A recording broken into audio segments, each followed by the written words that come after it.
Traditionally, education focuses on 3 R's: reading, writing, and arithmetic. But in order to become happy and caring individuals, those skills are not enough. Increasingly, there's also attention to soft skills, most often called social-emotional learning, or SEL. What is SEL? What does emotional education focus on? And how can it be used to help students to become happier and more balanced individuals? SEL is the process through which students acquire and apply the knowledge, attitudes, and skills necessary to understand and manage emotions, set and achieve positive goals, feel and show empathy to others, establish and maintain positive relationships, and make responsible decisions. The competencies of SEL work when they are implemented not only in the classroom, but also in schools across subjects and in homes and communities at large. The 3 R's of emotional education that are found in SEL are focused on emotional literacy, regulation, reconstruction, and resilience. Students learn to regulate their emotions and alter them. Reconstruction of emotions enables emotionally strong and positive responses. And when students are capable to balance conflicting and competing emotions, they become calmer and more resilient. The reasons to adopt SEL are the positive results: to overcome and manage emotions like fear, hatred, anger, and anxiety; to increase academic success in test scores, grades, and attendance; to lower stress levels and have more positive attitudes towards themselves, others, and tasks; to prevent negative behaviors like drug use, violence, and bullying; and to provide students with the skills they will need in their future careers and lives.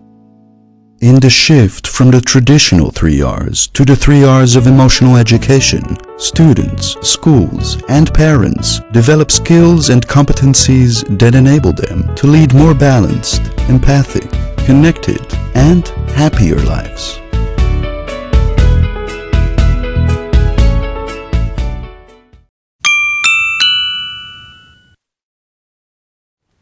Emotions are a tricky subject, both in life and in psychology. Questions like, why do you make me feel this way, are not only confusing on a personal level, but also on a scientific level. First, let's distinguish emotions from feelings and moods. An emotion is an immediate, specific, positive or negative response to internal thoughts or external environmental events. A feeling is the subjective experience of an emotion. It's what we refer to when we say things like, I feel angry, or I feel happy.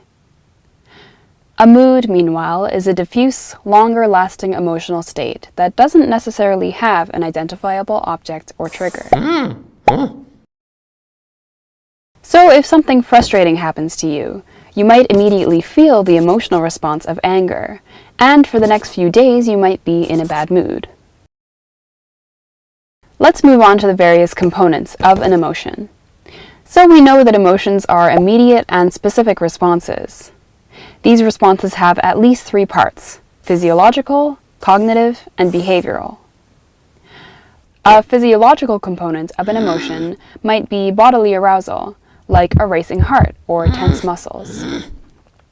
The cognitive component of an emotion is the subjective conscious experience of emotion. And the behavioral component of an emotion is the characteristic overt expressions of the emotion, behaviors that other people can read, like particular facial expressions or postures. Charles Darwin studied this third component of emotions in his 1872 book, The Expression of Emotions in Man and Animals, in which he argued that particular emotional responses tend to accompany the same emotional states in all members of a species. So, according to Darwin's argument, all of the members of a species will display the same behavior when they feel a particular emotion. All cats will display the same behavior when they are happy. And all humans will have the same facial expression and behavior when scared.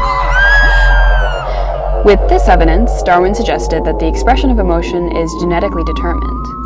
This behavior has evolved and has been passed down through generations in our genes.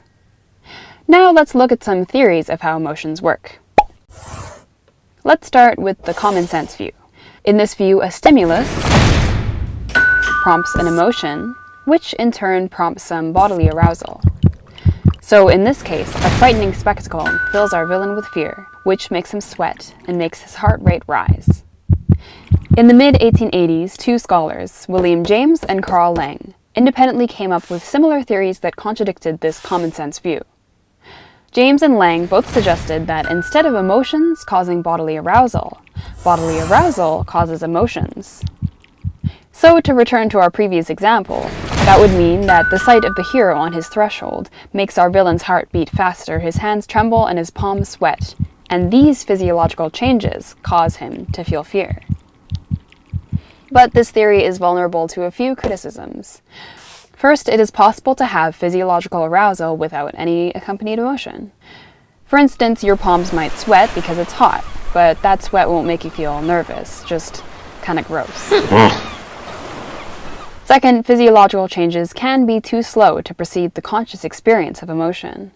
Our villain might feel scared as soon as he sees our hero, but it might take a few seconds for him to start sweating. Third, the same set of physiological responses are associated with very different emotional experiences. A faster heart rate could mean fear, but it could also mean anger, or surprise, or joy.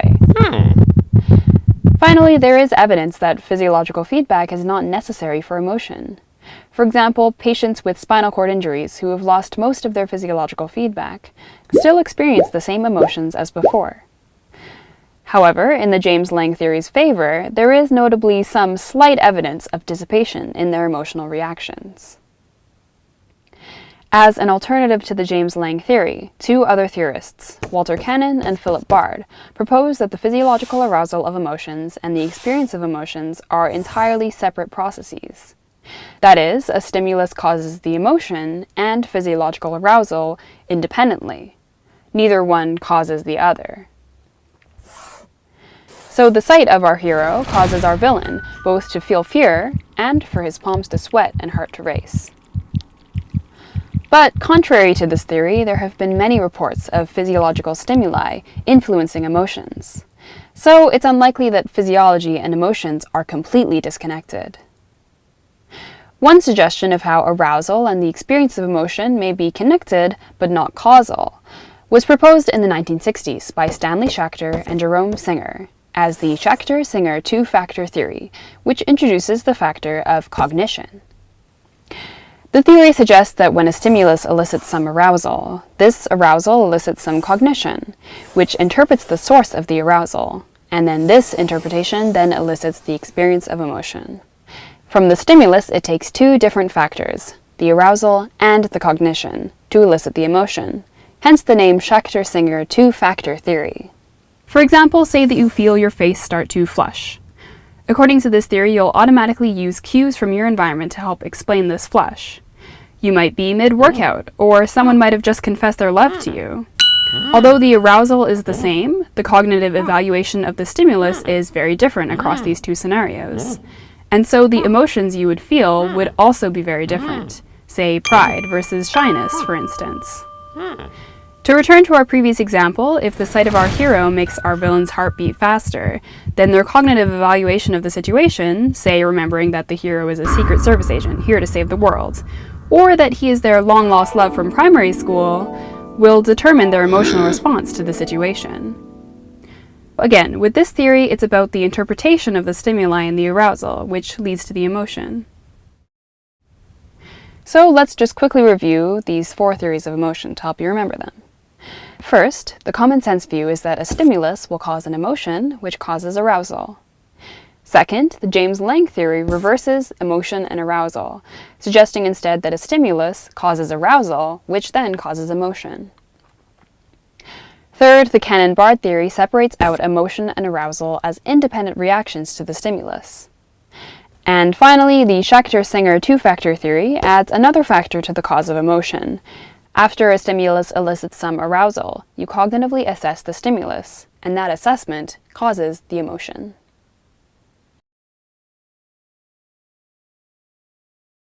Hey Psych2Goers, welcome back to our channel. Thank you all so much for the love that you've given us.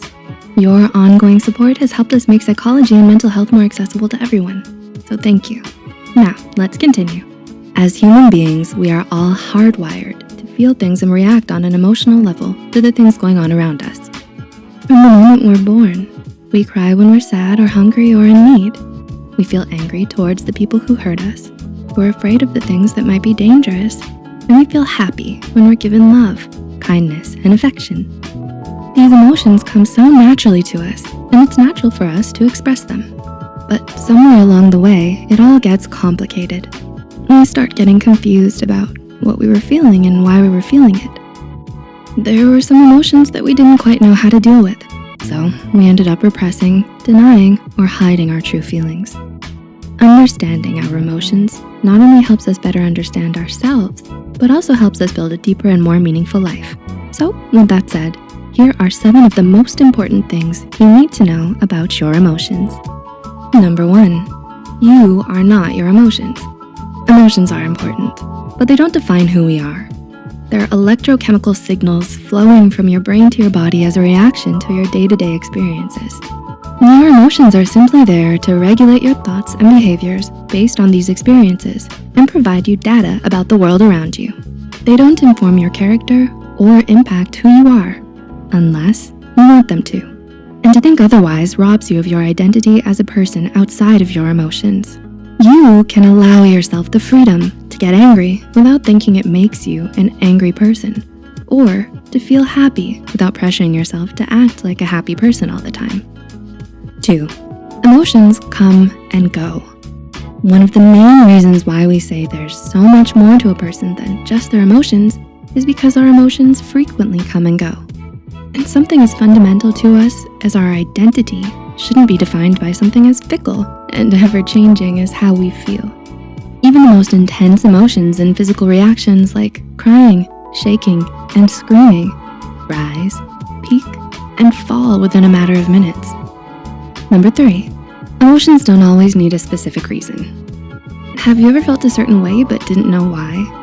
Or had to grapple with an emotion that hit you out of nowhere?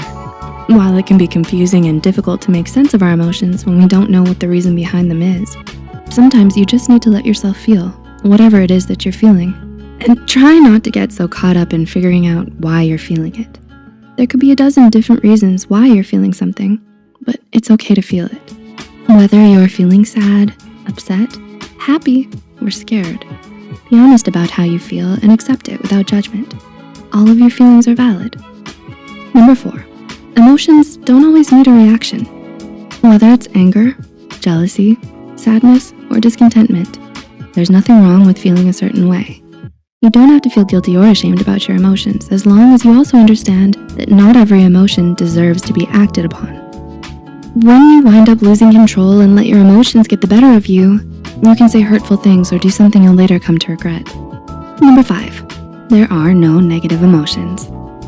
While most of us believe that feelings can be either good or bad, psychologists actually argue that all feelings are neutral. There's no such thing as a positive or negative emotion because emotions aren't inherently anything. They're only what we make of them.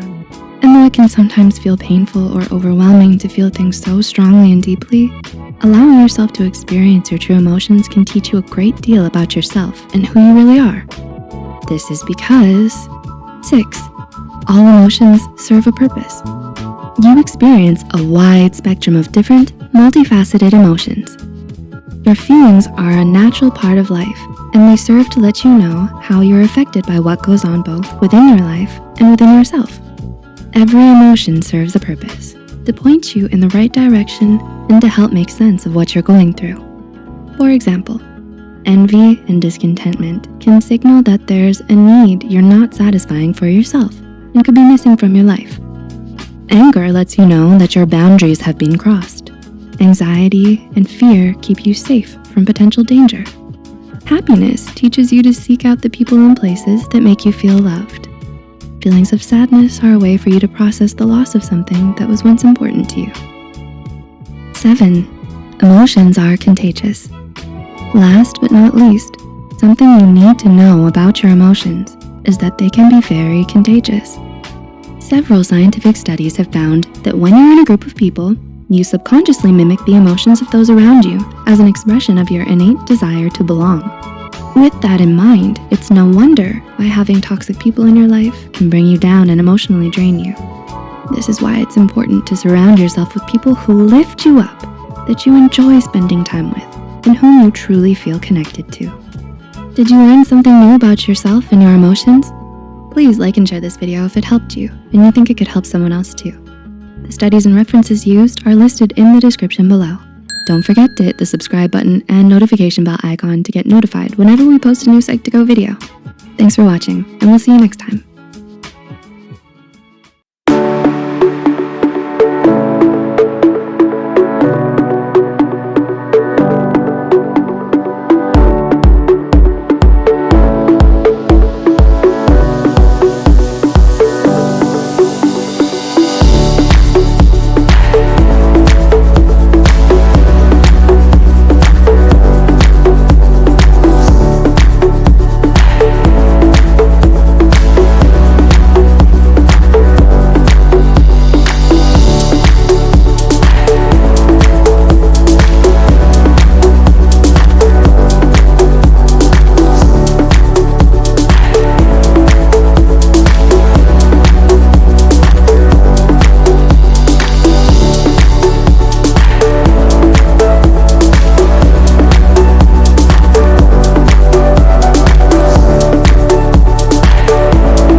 Hey Psych2Goers, and welcome back to our channel. Have you ever deeply regretted something you said or did?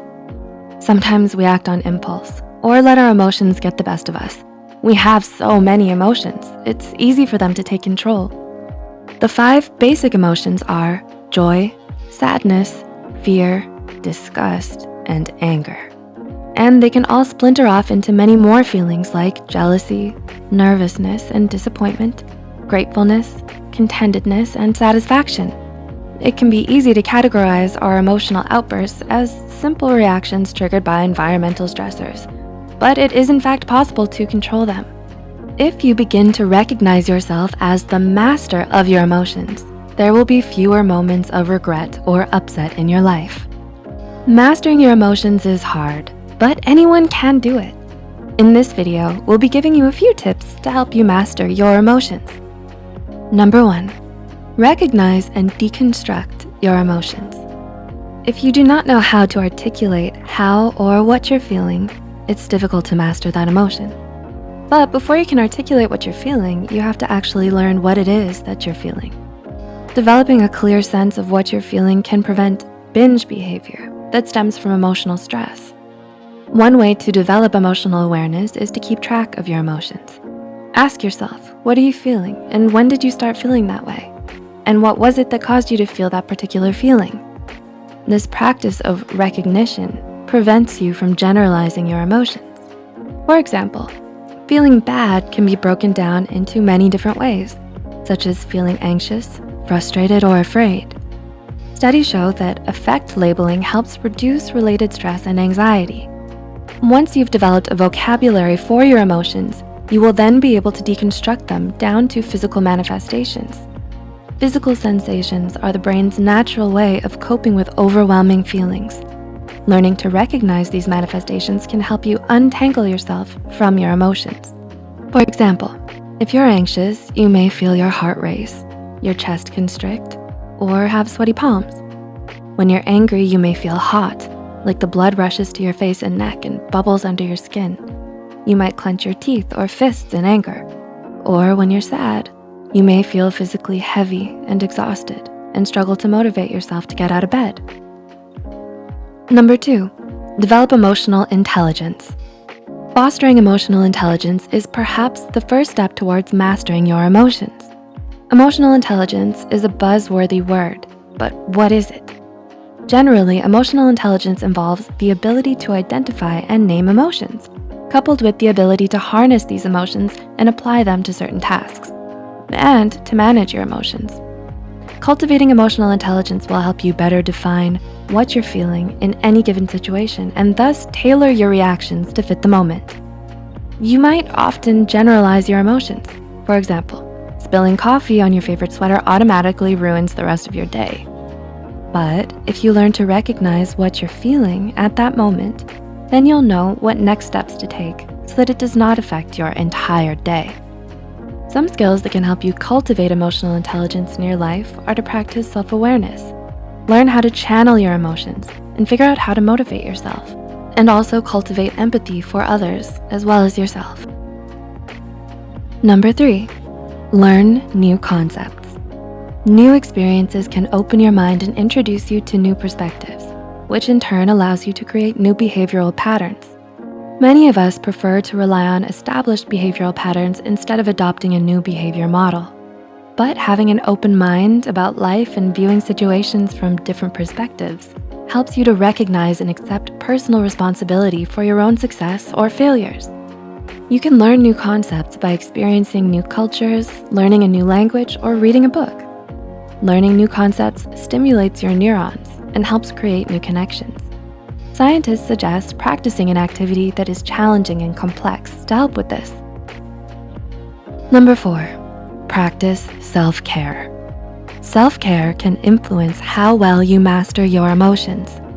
Scientists at the New Mexico Highlands University have found that walking can increase cerebral blood flow, which creates mental clarity. Exercise also decreases the chances of ruminating thoughts and decreases neural activity in the subgenual prefrontal cortex, thus improving overall mental wellness. Some other ways that you can practice self-care are by practicing good hygiene, making sure you drink enough water, and getting enough sleep. Meditation and social connection also help you balance and let out your emotions. Number 5, savor happiness. Someone once said that happiness is like the weather. It comes and it goes. Hence, try and appreciate it when you do have it. During the moments when it feels like it's you against the world, happiness seems like a rarity and can be easy to overlook. But try to find moments of happiness when there seems like there are none. Congratulate yourself on something you've accomplished. Keep a positivity journal when you express gratitude for something that made you happy. It doesn't have to be a life-changing event. It can be something as simple as playing with a dog or treating yourself to some ice cream. Our brains are hardwired to remember negative experiences. So disrupt the pattern with remembering and holding on to happy moments, and this will help you to evolve past those negative emotions. Did you find this video insightful? Mastering your emotions takes time, patience, and willingness on your part. So it's important to be kind to yourself through this process, for it isn't easy and road bumps are bound to occur. If you have any tips about your journey towards emotional acceptance and clarity, let us know in the comments below. Please like and share this video if it helped you and you think it could help someone else too. The studies and references used are listed in the description below. Don't forget to hit the subscribe button for more Psych2Go videos, and as always, thank you for watching. We'll see you next time.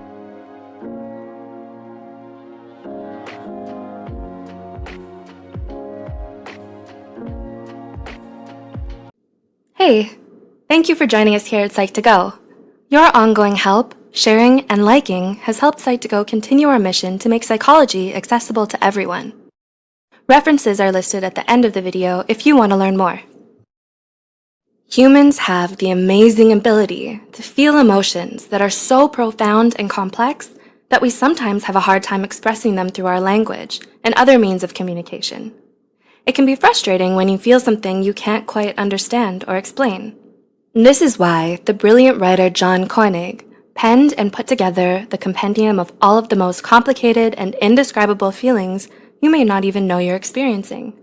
With that said, listed here are the 12 most common emotions you might feel but can't explain. 1. Sonder. Sonder is defined as the sudden realization that you can never completely know a person. It's when you start to understand that everyone around you has their own story that you might never get to know about.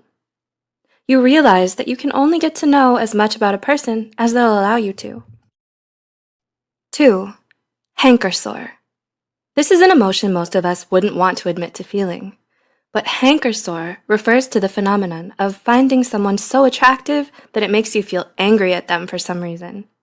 It differs from jealousy in the sense that it's subtler and more subconscious.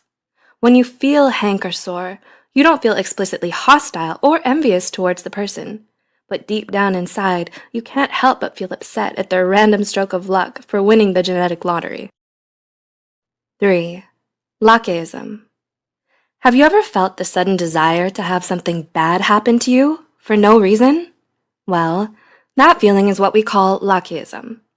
It's that deep, dark impulse most of us have to be struck by tragedy and come out of the other side. It's born out of our innate desire for challenges and growth, which pushes us to test the bounds of our courage and resilience. 4. Ellipsism. Ellipsism is a feeling that people often misinterpret as curiosity or inquisitiveness. But really, it refers to a desire to understand the world and to know what will happen in the future. This is something most scientists, scholars, artists, and inventors can probably relate to, as many of them have a hard time coming to terms with the fact that they might never get to see how history will turn out, how they'll be remembered, or what legacy they may leave behind. 5. And please bear with me as I try to pronounce this. Mauerbauer-Traurigkeit. Mauerbauer-Traurigkeit is defined as the sudden feeling of wanting to push people away and put your defenses back up. It often happens when we let our insecurities tell us we're not good enough and feel afraid that if other people saw us for who we really were, they'd reject us. 6. Nacien. Similar to Sonder is nacien, which is the feeling you get when you realize that you don't actually know someone as well as you thought you did. It's the realization that even your closest family and friends have a part of themselves that they hide from everyone else, a secret inner world that only they will ever know. 7. Liberosis. Have you ever wished you could just stop worrying so much and relax? If so, you've already experienced liberosis. Liberosis is the feeling you get when you're afraid you're not living your life to the fullest, and it comes from a desire to be more carefree and easygoing. 8. Monocopsis. Monocopsis means feeling out of place for some reason. It can happen even when you're someplace familiar or surrounded by your friends and family. You don't understand it, but you just can't shake off the feeling that you don't belong here, or you just don't fit in with everyone else. That's monocopsis. 9. Onism. Next is onism, which refers to the awareness of how little of the world you will ever be able to experience. Those of us who love to travel and go on adventures may sometimes feel wistful over the realization that there are still so many beautiful places out there we might never get to see. Onism represents those unfulfilled desires and goals we fear we might never achieve before we die. 10. Nighthawk. This is what you call that feeling you get when you can't sleep for some reason.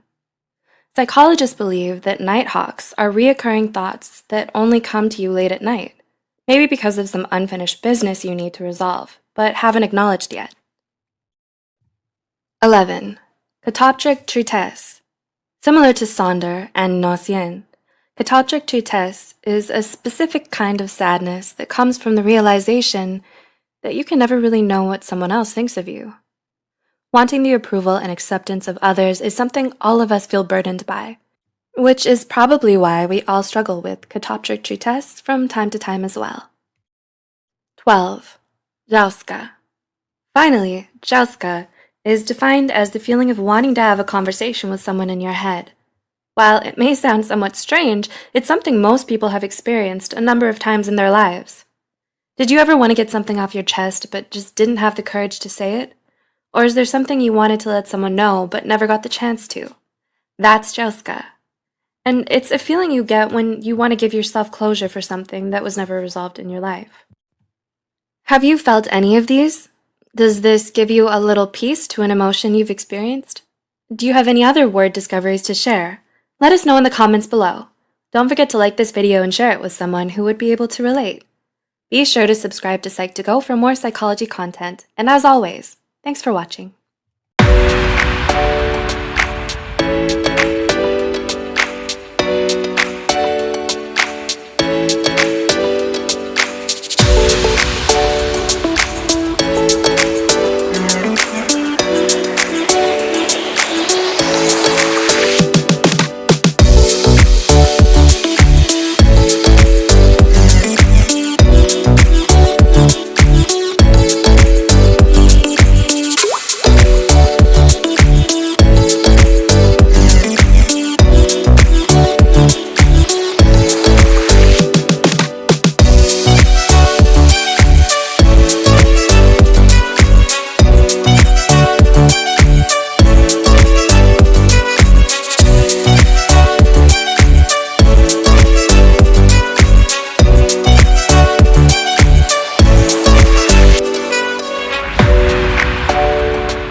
everyone. Welcome to a video on an interesting concept called emotional intelligence with me, Dr. Sunanda Roy. Conventionally, IQ or intelligence quotient was considered the best predictor of giftedness. IQ is a number used to express the apparent relative intelligence of a person and to measure one's ability to learn or understand. So, it deals with the logical aspect of our brain. However, over the years, it has been observed that a person with high IQ need not necessarily become successful in life. This led to looking at intelligence as a wider concept leading to various aspects of intelligence like emotional intelligence, which deals with emotions. Emotional intelligence is measured as emotional intelligence quotient or EQ. So let's try and understand this fascinating concept called emotional intelligence. Emotional intelligence was introduced by two university professors from America, Dr. John Mayer and Dr. Peter Salovey, in the 1990s. However, the credit of popularizing emotional intelligence goes to Dr. Daniel Goleman. This professor from Harvard University wrote about EQ in his book titled Emotional Intelligence: Why It Can Matter More Than IQ in 1995.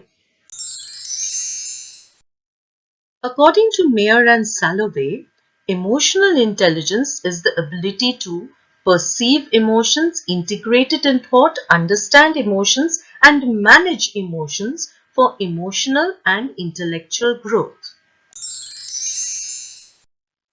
Let's try and understand emotional intelligence through a model which was given by Dr. Daniel Goleman regarding emotional intelligence. Daniel Goleman has given a model which has 5 domains or competencies. Let's look at each of these competencies to understand the concept of emotional intelligence.